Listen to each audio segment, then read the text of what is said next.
और अगर मान लीजिए मैं चला गया, मॉलिक्यूलर वर्ल्ड में चला गया, तब क्या करोगे? ये बहुत मुश्किल भी है और आसान भी है। चम्हार जो चमड़े का काम करता है, चप्पल बनाता है, वो संत बन सकता है।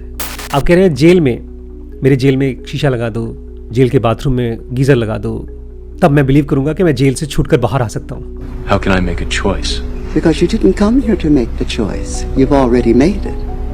You're here to try to understand why you made it.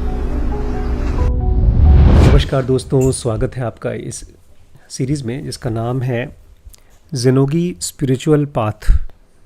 क्या नाम है? Spiritual path.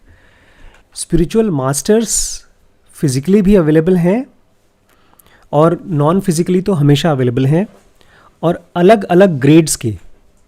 आपको जैसी हेल्प चाहिए फिज़िकल वर्ल्ड में, रुपए पैसे को लेकर के, सेहत को लेकर के, किसी भी चीज़ को लेकर के, जैसे डॉक्टर्स अवेलेबल हैं, फाइनेंशियल एक्सपर्ट्स अवेलेबल हैं, कोई भी चीज़ आप सीखना चाहते हैं तो आपके पास मास्टर्स अवेलेबल हैं। ऐसे ही मास्टर्स अवेलेबल हैं स्पिरिचुअल वर्ल्ड में भी। खाली प्रॉब्लम ये है कि आपको उनके साथ एक नया रिश्ता डेवलप करना होता है, जिसको बोलते हैं बिलीफ का रिश्ता। और ये नेचुरली आप डेवलप नहीं कर सकते, ये अपने आप नहीं होता, डिफ़ॉल्ट नहीं होता। इसके लिए आपको उस बंदे के साथ में एक कांटेक्ट डेवलप करना होता है। जैसे कृष्णमूर्ति कहा करते थे, अगर आप किसी के साथ सीखना चाहते हो, अपने लिए कहते थे, तो आपके और उसके बीच में एक प्यार का रिश्ता होना चाहिए, लव का रिश्ता। नहीं तो आप जाएंगे, किसी के साथ जाएंगे, किसी गुरुजी के पास जाएंगे, और आप एक फेथ का कवर ओढ़ के उसके साथ बैठेंगे। फेथ का कवर इसलिए बोल रहा हूँ बिकॉज आप एक उम्मीद से बैठे हैं कि सामने वाला शायद एक स्पिरिचुअली बड़ा पावरफुल आदमी हो, हमारी प्रॉब्लम सॉल्व कर देगा, और फिर उस उम्मीद को हो सकता है पूरा ना हो पाए, तो फिर वो फेथ का जो कवर है, झिल्ली होती है पतली सी, फट जाती है।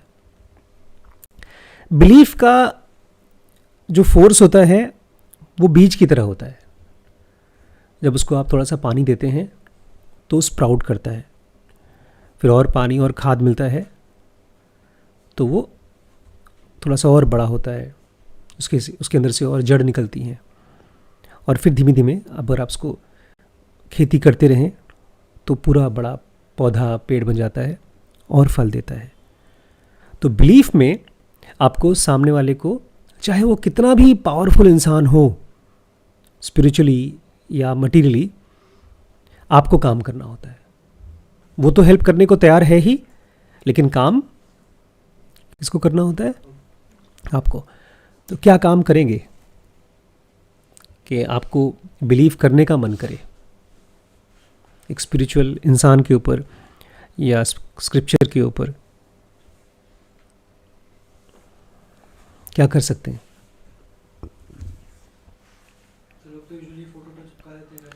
हाँ, लोग फ़ोटो चिपका लेते हैं, पर्स में फ़ोटो रख लेते हैं, उसकी रेगुलर टाइम पर पूजा पाठ करते हैं, लेकिन क्या उससे होता है बिलीफ? नहीं। तो किस चीज़ से बिलीफ होगा? Very good. इसका मतलब ये है, जो कुछ भी हम सुनते हैं, पढ़ते हैं, उसके साथ में एक्सपेरिमेंट करने का कोशिश करना चाहिए। लेकिन एक्सपेरिमेंट करने के लिए भी सबसे पहले आपको एक इनोसेंट बच्चे की तरह पहुंचना होगा उधर, और एटलीस्ट शुरू में सुनना होगा, वहाँ बैठना होगा। आप किसी भी दुनिया में कोई भी चीज़ के साथ में कनेक्ट होना चाहते हैं, आप उसके साथ रहना शुरू करिए।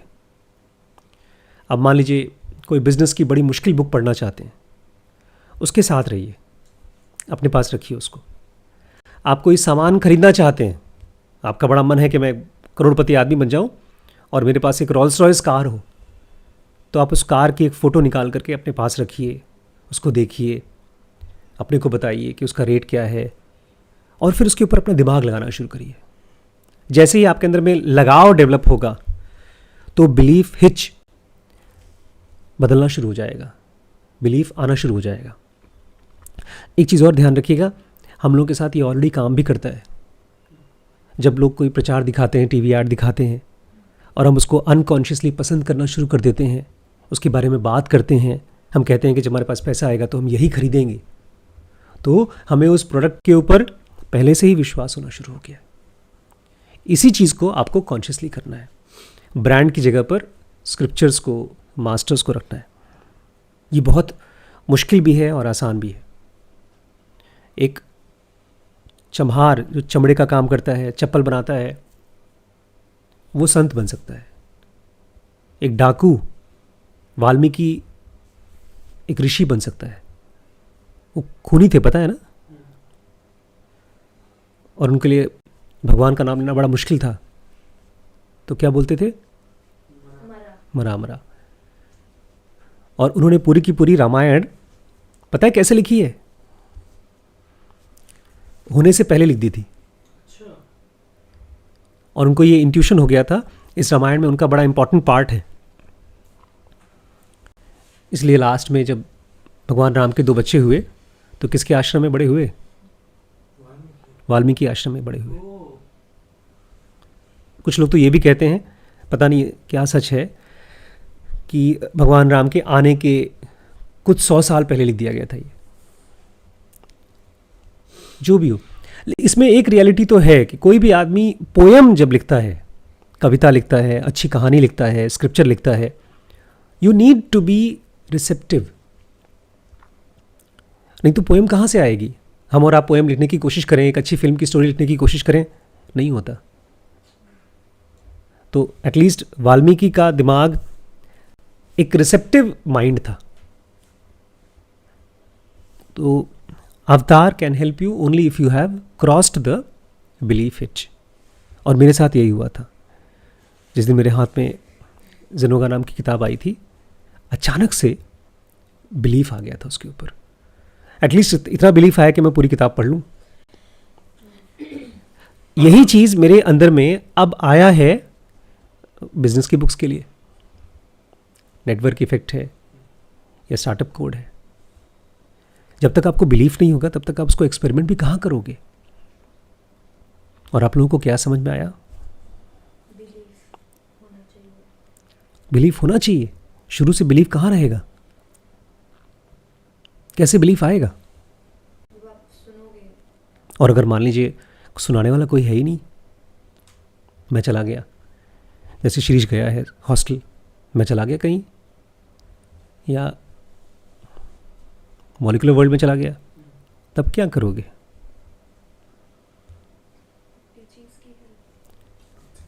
टीचिंग्स को अपने पास रखना होगा। गौतम बुद्ध जब चले गए थे धरती से, उनके बाद भिक्षुज ने उनकी किताब को पढ़ा, ट्रांसलेट किया, उनको याद कर करके उनकी मूर्तियाँ बनाई। ढेर सारी ऐसी मूर्तियाँ हैं, मंदिर हैं, जो गौतम बुद्ध के जाने के 100-500 साल बाद बनी, 1000 साल बाद बनी, आज भी बन रही हैं, और लोग एनलाइटन भी हो रहे हैं। तो आपको एंगेज करना पड़ेगा अपने माइंड को किसी तरह से उन चीज़ों के साथ जो अवतार से आती है। और अवतार का मेन पर्पस पता है, ये नहीं है कि हमारे मन की इच्छा पूरी करें। उनका एक पर्पस है, केवल एक ही पर्पस है, कि हमको फ्री कर सकें। तो ज़ेनोगी स्पिरिचुअल पाथ एक तरह से फ्रीडम का पाथ है, और उसका ये पहला टॉपिक था जिसमें आपको ही फर्स्ट स्टेप आपको लेना पड़ेगा। अगर किसी ने ये कहा कि पहले मेरा एक ये प्रॉब्लम सॉल्व करके दिखाओ, मेरा बच्चा बीमार है, मेरी नौकरी नहीं लग रही है, तो फिर आप फ्री होने के अभी लायक नहीं है। अभी कोई ऐसी चीज़ मांग रहे हैं जो आपको, आप कह रहे हैं जेल में, मेरे जेल में एक शीशा लगा दो, जेल के बाथरूम में गीज़र लगा दो, तब मैं बिलीव करूंगा कि मैं जेल से छूटकर बाहर आ सकता हूं। और अगर लग जाएगा तो क्या करेंगे?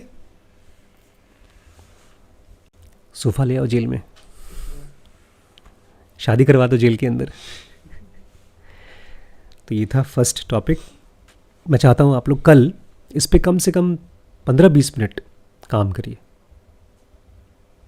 कोई ऐसी चीज़ जिसको आप चाहते हैं कि आपके अंदर में बिलीफ हिच ख़त्म हो, उसके साथ कुछ टाइम रहिए। ठीक है?